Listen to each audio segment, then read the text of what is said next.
Praise the lord. దేవునికి మహిమ కలుగును గాక. నడిపించే జీవవాక్కును వీక్షించడానికి వచ్చినటువంటి మీ అందరికీ దేవుని కృప కలుగును గాక.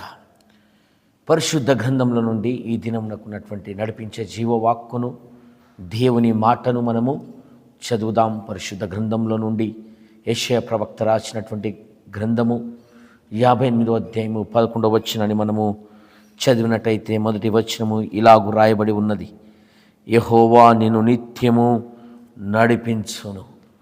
దేవుని బిడ్డలారా, దేవుని యొక్క మాట మనకు బలపరుస్తున్నటువంటి మాట, నడిపించే జీవవాక్కుగా ఉన్నటువంటి మాట, మన ప్రయాణములో మనకు జీవాన్ని కలిగించే ఆ జీవాన్ని కలిగించే మాట, మనల్ని బలపరిచే మాట, మనల్ని ధైర్యపరిచే మాట.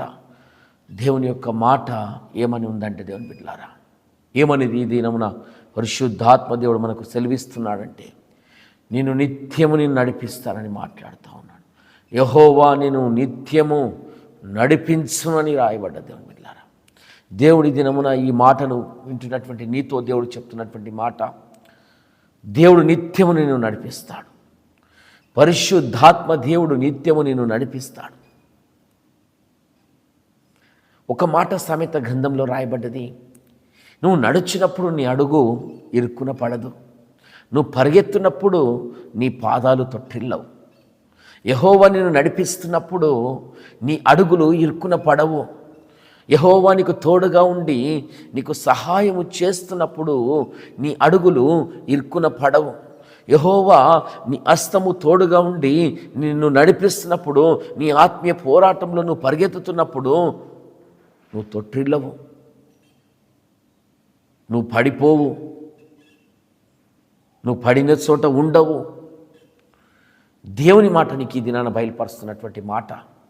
యెహోవా నిత్యము నిన్ను నడిపించు. నువ్వు నడుస్తున్నప్పుడు నీ అడుగు ఇరుకున పడదు, నువ్వు పరిగెత్తుతున్నప్పుడు నీ పాదము తొట్టిలేదు అని అర్థం. అంటే ఏంది అని ఆలోచన చేస్తే, నువ్వు ఏ స్థితిలో ఉన్నా దేవుడు నిన్ను నడిపిస్తాడు. నువ్వు ఎట్టి స్థితిలో నీ ప్రయాణము సాగుతున్నా, ఎట్టి స్థితిలో ఈ దినమున నీవున్నా, నీ కుటుంబం ఉన్నా, నీ స్థితిగతులు ఉన్నా, నీ పరిస్థితులు ఉన్నా, నీకు చాలిన వాడు, నేను నడిపించగలిగిన వాడు, నేను చేరదీయగలిగిన వాడు, నీకు బలాన్ని ఇవ్వగలిగిన వాడు, నీకు సహాయము చేయగలిగిన వాడు, నిత్యము నిన్ను నడిపించగలిగిన దేవుడు యెహోవా ఉన్నాడు. యేసు ప్రభుల వారు ఉన్నారు. పరిశుద్ధాత్మ దేవుడు ఉన్నాడు. దేవుని బిడ్డలారా, ఆయన వారినైనా నడిపిస్తూ ఉన్నాడు, తన వారినైనా నడిపిస్తూ ఉన్నాడు.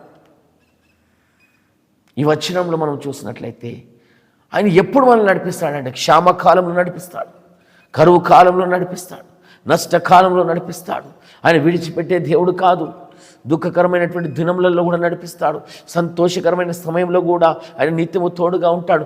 వేదనలో, బాధల్లో, బంధకాలలో ఉన్నప్పుడు కూడా ఆయన విడిచిపెట్టక, ఆయన వదిలిపెట్టక నిత్యము నిన్ను నడిపిస్తాడు. అంత మాత్రమే కాదు దేవుని బిడ్డలారా, అటువంటి పరిస్థితులలో కూడా నిన్ను తృప్తిపరిచి నీ ఎముకలకు బలాన్నిస్తాడు, నీ ఎముకలకు సత్వనిస్తాడు, నీకు ఆయన శక్తినిస్తాడు. దేవుని బిడ్డలారా, ఆయన ఆ విధముగా నిన్ను నడిపిస్తాడు. పరిశుద్ధాత్మ దేవుడు ఆ విధంగా నీకు సహాయం చేస్తాడు. దేవుని బిడ్డలారా, మనము పరిశుద్ధ గ్రంథంలో నుండి చూసినట్లయితే యోసేపు యొక్క జీవిత పోరాటము ఎంతో ధైర్యాన్ని ఇచ్చేదిగా మనకు కనబడతా ఉంది. ఎంతో మనకు విశ్వాసాన్ని కలిగించేదిగా కనబడతా ఉంది. ఆయన జీవితాన్ని మనం ఆలోచన చేస్తే, ఆయన పోరాటాలను మనం చూసినట్లయితే, ఆయన ఆత్మీయ పోరాటంలో నడుస్తున్నప్పుడు గోతిలో పడివేయబడ్డాడు. అనుకున్నారు కొందరు అయిపోయింది వీని పని అని. తర్వాత గోతిలో నుండి బానిసగా ఒక ఇంటిలోకి నడిపించబడ్డాడు. అక్కడ ఉన్నాడు. అక్కడ బాగానే సాగుతుందన్న సమయానికి తను చెరసాలలోనికి ఖైదీగా నడిపించబడ్డాడు.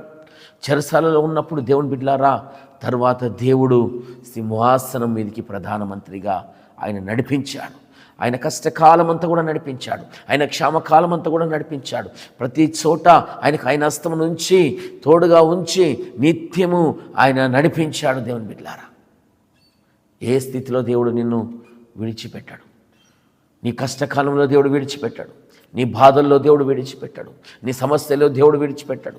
నేను కాదని వెళ్ళిపోయే దేవుడు కాదు ఆయన. నేను విడవక ఎడబాయక నిన్ను నడిపించే దేవుడు ఆయన. నిన్ను బలపరిచే దేవుడైనా, నమ్ము ఈ దినాన యెహోవా నిత్యము నన్ను నడిపిస్తున్నాడు అని విశ్వసించు. ఈ దినాన విశ్వాసం కలిగి సాగించు నీ ప్రయాణం. విశ్వాసం కలిగి జీవించు నీ ఆత్మీయ పోరాటములో. అప్పుడు నిజముగా ఈ మాటను బట్టి నువ్వు ప్రార్థించినప్పుడు, ఈ మాటను బట్టి నువ్వు యెహోవాను అడిగినప్పుడు, దేవుని నువ్వు అడిగినప్పుడు, అయ్యా నీవే నిత్యము నువ్వు నన్ను నడిపించయ్యా. ఇజ్రాయేలు సైన్యమునకు ప్రభువా ముందు ఉండి నడిపించిన దేవా, అయ్యా పగలు మేఘస్తంభముగా ఉండి నడిపించావు, రాత్రిలో అగ్నిస్తంభముగా ఉండి నడిపించావు. అయ్యా నేడు కూడా నిత్యమును నన్ను నడిపించవా అయ్యా. నా పగటి వేళలో నాకు మేఘముగా ఉండయ్యా, రాత్రి వేళలో నాకు అగ్నిస్తంభముగా ఉండయ్యా. అయ్యా నీవే నన్ను నడిపించు. నువ్వు నడిపిస్తే నాకు వెలుగు కలుగుతుంది, నువ్వు నడిపిస్తే నాకు నెమ్మది కలుగుతుంది అని అడుగుదాం దేవుని. ఈ మాటను బట్టి మనం అడుగుదాం. దేవుడు మనల్ని నడిపిస్తే మనము నిత్యము నిజముగా ఆయన తృప్తి చేత మనము సాగుతాం. దేవుని బిడ్డలారా, మన ఎముకలకు బలం వస్తుంది. అది ఎటువంటి స్థితి కావచ్చు, అది ఏ పరిస్థితి కావచ్చు, అది ఏ కల్లోలమైన కావచ్చు, ఎంత కష్టమైనా కావచ్చు, ఎంత బాధ అయినా కావచ్చు, అది నెమ్మది లేని స్థితి కావచ్చు. దేవుని బిడ్డలారా, ఆ స్థితిగతులన్నిటిలో దేవుడు నిన్ను నడిపించగలుగుతాడు. ఆయన నిన్ను తృప్తిపరచగలుగుతాడు, ఆయన నిన్ను బలపరచగలుగుతాడు. కనుక యెహోవా హస్తానికి, ఆ దేవుని హస్తానికి, పరిశుద్ధాత్మ ఏలుబడికి మనం సంపూర్ణంగా పైపుకుందాం. ఆ దేవుని యొక్క వాగ్దానమును బట్టి, నడిపించే జీవవాక్కును బట్టి ఆయనకు సంపూర్ణముగా లోబడుతూ మనము ఈ దినమున సాగుదాం. ఆ విధంగా పరిశుద్ధాత్మ దేవుడు ఈ దినమంతయు మిమ్మల్ందరినీ కూడా నిత్యము నడిపించునుగాక. ఆమేన్.